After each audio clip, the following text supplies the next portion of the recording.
Okay. You're modeling a car right now. Nice.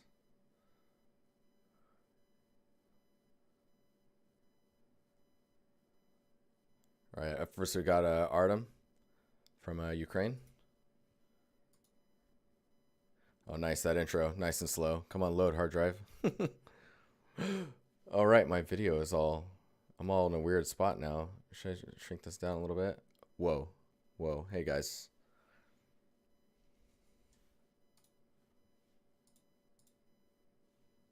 Okay. Freezy, dude. 22 months. Jesus. Thank you. Okay, so what piece should I add and which one should I remove? So which ones to keep and which ones to remove to strengthen your portfolio is one of the questions he had. Would like to know your opinion on what piece, which ones to remove. Just general tips and what to focus on. So being a 3D artist, as the title here, this one's kind of hard to read as far as like if you're applying to a studio. Black Cobra, yes. Yeah, I'll be looking at the 10 stream critiques as well today. So 4 portfolio reviews and then 10 stream critiques. We'll keep it going. Jesper, thank you for the follow. Sweet. Okay, so what to keep, what to remove, general feedback, tips, what to focus on. So being a 3D artist, I'm not sure if your interest is in props or being a material artist or an environment. Right now, I'm leaning more on the props artist just because you're working on decagon stuff, which is pretty cool. And then you've got some materials. Let's click on the materials one first. So this is 5 months ago is technically your oldest one. Let's see what order these are in. 4 months, 4 months, 3 months, 2 months. Yeah, so, okay. So it looks like you haven't really changed the order of the stuff on your portfolio, which you can change the order of stuff on your portfolio, but I usually suggest that it's best to keep it in the order that you're posting in, because then it allows people to, when they're viewing your portfolio, to see like a progression of quality and a progression of interests or like shifts in like what you find interesting yourself.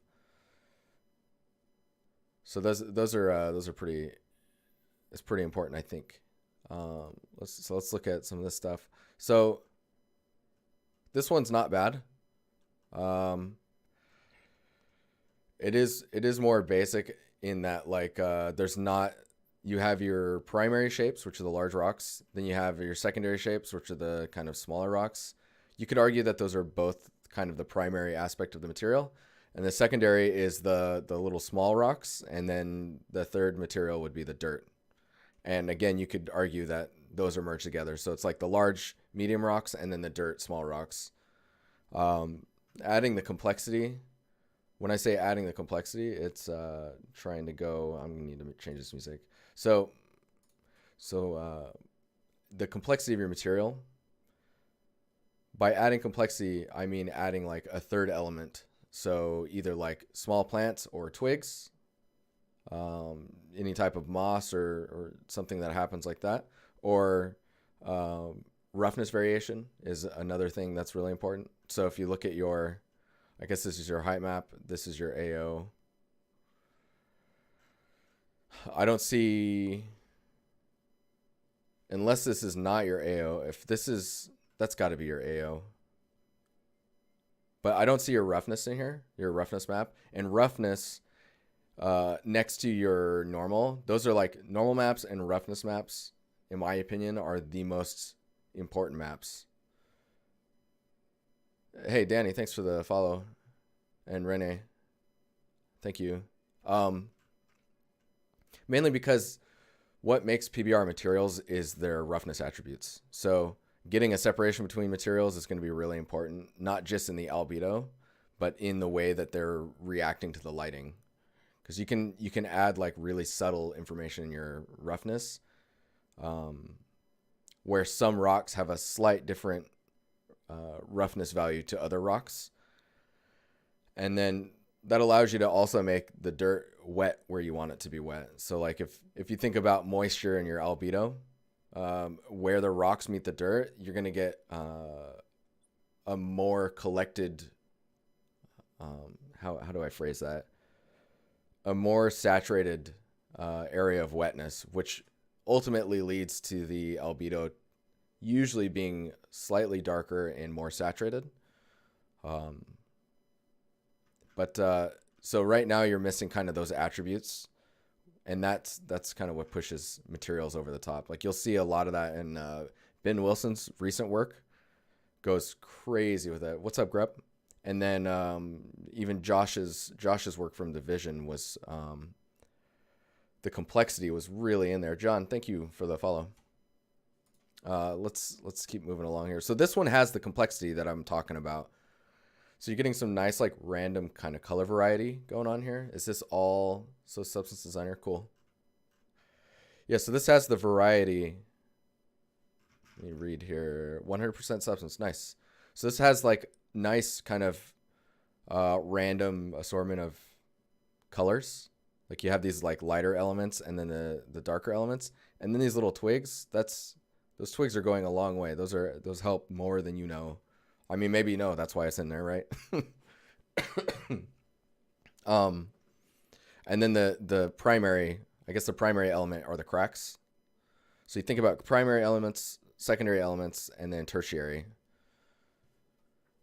So I'd almost argue that, so your cracks are primary, the color in the mud is kind of like the secondary, but the tertiary is these like smaller elements that kind of break up the whole surface that'll really help with tiling on like the medium tile set. Now when I say medium tile set, I mean like when you're making materials, it's probably best to be tiling it 2 to 3 times just to look for tiling issues. So you pick up on patterns that you would see pretty quickly. Once you've seen the material tile 3 times, you usually pick up on a pattern. So if you can tile the material 3 times every once in a while, you can look at it in Substance Designer and then figure out where you're getting those tiling problems. Derek, what's up, man? And then address those in the material, like identify and address them to tile best at 3 times. You're going to get much more range with your materials. Yeah. Asher, dude, thank you for the follow. There's a lot of follows today. Thanks, guys. This is pretty cool. I like the depth and the kind of variety of like having the pointy tiles and then the round tiles. This one has the primary and maybe like the secondary elements of this kind of stuff here, but it's missing like that third element, which is kind of how the other elements merge together, right? So you've got these tile pieces and the textures are kind of, hey, Patrick. Hi, John. The way that the materials are set up, you have these two are kind of interacting, so you could argue that it's one material. So then you really only have a primary. Getting a secondary and a tertiary is getting stuff that shows the interaction between the pieces. So stuff that builds up in the cracks here, maybe like that little twig that came off of like the tree next to the building, kind of falls on the tiles and is just kind of resting on top of one of these. How you doing, Daniel? Kirky, how's it going? Thanks for the follow as well, dude. So think about that when you're trying to really sell the surfaces. This has more of a stylized feel, and I think it has to do with those types of interactions. This has more of like either like a miniature or a bigature type of material. But let's just keep going here. This one looks pretty good. Maybe a little wobbly on the edges with the slope blur. So just be careful on that. Nice roughness value here. When I'm talking about the primary, secondary, and tertiary properties that you can push through a material, those also can happen in the roughness. So, for example, this material tends to be quite smooth, right? In at least with how it's reacting to the lighting. And if that's the case, you can do things like wear and tear on it through like either scratches or like someone walked in that had a little rock stuck in their shoe. And when they walked across the floor, they had like just a small little scratch. maybe didn't change the albedo, but it's really pushing like the difference in the way the lighting is being received where the scratch occurred. And that's going to be in your roughness. Yes, I figured it out, Daniel. Yeah, I hope you're doing well. So this one's pretty cool. I think, where is it at here? I think the only thing that's really sticking out for me here, like you could have another element in there, but it's the kind of micro pattern that's happening here. You can see it in the normal. Is this pattern that's basically causing you to connect the pieces together. And I'm not sure, like, you'd use a directional offset on these to try and like offset where the striations are happening. That way it's not all kind of merged together. Because this has more of like a constructed or theme park. What's up, Node? This has more of a constructed or theme park push as to how the materials are reacting to each other, or how the pieces are kind of stacked on each other. Let's see. Let's keep going here. So now we're getting into the props. This stuff's pretty cool. Let me just take it in here for a second. So this all looks pretty good. The things I comment on are maybe like how perfectly the stones are kind of placed on top of each other. Having some that look like they've been kicked or nudged and they kind of tilted a bit, rotating slightly would be really helpful. The candles are really nice. It's a nice look. I kind of wonder like how long some of these candles have been around. Like, it's good that they're kind of melting like this. It's really interesting seeing it dripping down the side. But to see areas where like they've put candles before and that's just kind of all dripped down is really going to like push the details just a little bit further. Albedo looks pretty good. I like the attention to detail with the noise and like just like you feel like you can feel the surface and it'd be rough. Samo, what's up? How you doing? Neil, it's okay, man. It's okay, dude. I would say maybe that the metal here is not really showing the age that the rest of the scene is. And even like, well, this might be in the same type of range. I would argue that maybe it would be interesting to take the ropes, this kind of satiny looking material. Raj, what's up? Hey, Tobias. And just really push maybe making it a little brighter in its value. And then using that brightness to allow you to add some darkening along the edges to kind of show aging or just general use. And there's no like edge highlights or anything like that on this wood, so it gives off a very strange like clay wood material, if that makes sense. But yeah, this looks pretty cool. Oh, nice. Nice. Cool credit here. That's good. You can also link the artist in here now. And as long as there's the line, the space, the link, and then another space, it will turn the link into an actual like kind of bookmark. But yeah. Oh yeah, I remember this one. This one I'm really happy with. I think this looks pretty cool. And you're getting a nice variety of roughness in your materials. The metal is a bit more on the stylized effect, but I think it's pretty cool. And the attention to detail with the kind of the string is great.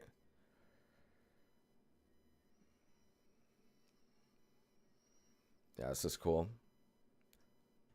Sometimes you can get the wick kind of dipped in a wax, and then the end is exposed so that when you light it, it lights from the tip, but it's waxed so that rain won't soak into the wick, causing it to dry out or to get wet and not be able to light or burn.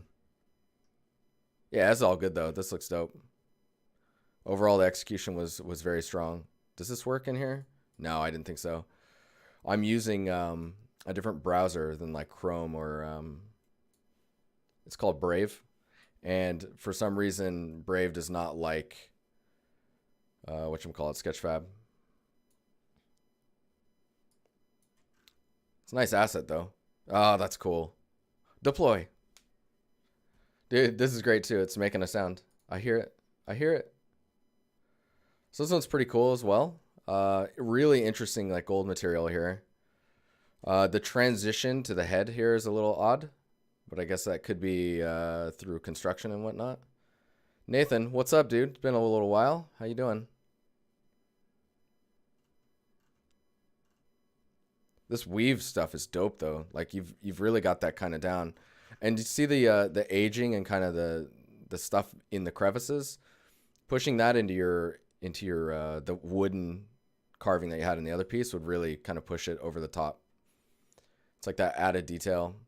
This one's pretty cool. This asset kind of suffers from the it's simple enough. I understand how it was made. So I talked a little bit about that on the Discord the other day, and it's like if I can break down how it was put together, it's not as interesting to me, but that's more of like, that's for me personally. Slice, hey, thank you for the follow. And Love and Halo, thank you. Thanks for the follow. But what I was saying is like, if you can understand how something was put together, it's not, for me, it's not as interesting. So if there's things you can do to it to add complexity, that really, really helps. Yeah. Materials on it look pretty good. This one's really interesting, and I think it has to just do with the fact that these are rounded versus like just being like a corner, you know, and then having them extrude out and then having these, this is like almost like bumpers. If these were like bolted on and then this was like some type of a rubber bumper padding, I think it would be even that much more interesting, just because then you would have the three elements again, right? You have this material, these, the top and the bottom are like that kind of same metal. So if you added like another roughness variation inside of the material, you're going to be in the asset, I mean, you're going to be in a pretty good spot. I guess for that type of material to pop more, these are probably going to have to be a little bit wider as well, but I think that could really push it. The bottom looked a little flat. Oh, look at this. So this concept artist is actually modeling, I think.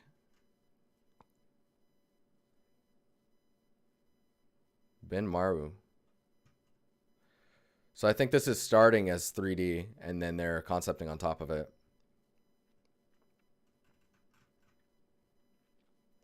That's cool. So this one's pretty simple, but nice work with the materials. Oh, nice. Man, this looks really high res. So with this seat, I would probably suggest maybe just a little bit more sag or just subtle material variation to show use. It could just be like a roughness or an albedo shift that's even like minimal shifting. Like what's the best way to, let me see here.